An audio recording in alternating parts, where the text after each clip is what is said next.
सास बहू की मिठास। यह कहानी है एक सास और बहू की।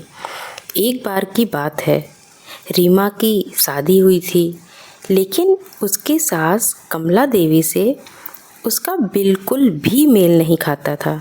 हर रोज़ दोनों के बीच तकरार होती, लड़ाई झगड़े होते और माहौल हमेशा कड़वा रहता।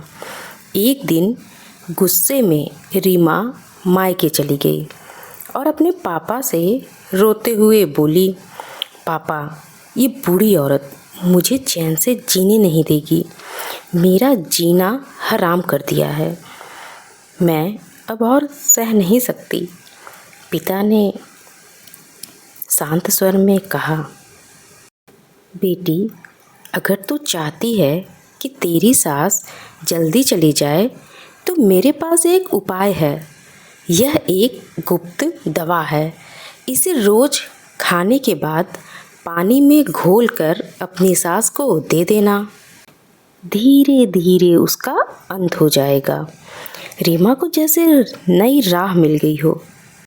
वह दवा लेकर ससुराल लौट आई। उस दिन से रोज़ खाने के बाद वह अपनी सास को वह पानी पिलाने लगी।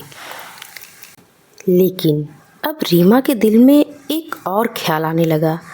अगर सास कुछ ही दिनों की मेहमान है तो क्यों ना बचे हुए दिनों में मैं अच्छा व्यवहार कर लूं।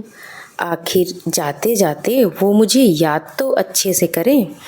उस दिन से रीमा बदल गई। वह सास से प्यार से बात करती, उनकी सेवा करती, खाना खिलाती। धीरे धीरे सास के भी दिल में बदलाव आने लगा। वह बोली, बहू, तू तो बहुत नेक है। तुझ जैसी बहू हर किसी को मिले। घर का माहौल बदल गया। जहाँ पहले तकरार थी, अब हंसी खुशी थी। जहाँ पहले शिकायतें थी, अब वहाँ दुआएं थी। कुछ महीनों बाद रीमा रोते रोते अपने पापा के पास पहुँची और बोली, पापा, मैं नहीं चाहती कि मेरी सास मरे। अब तो मैं उनसे बहुत प्यार करती हूँ। कोई उपाय बताइए, उन्हें बचा लीजिए। पापा मुस्कुराए और बोले, बेटी, घबराने की ज़रूरत नहीं है। वो कोई जहर नहीं था, वो तो सिर्फ चीनी की पोटली थी। मैंने बस तेरे और तेरी सास के बीच की कड़वाहट को मिठास में बदलने का उपाय किया था।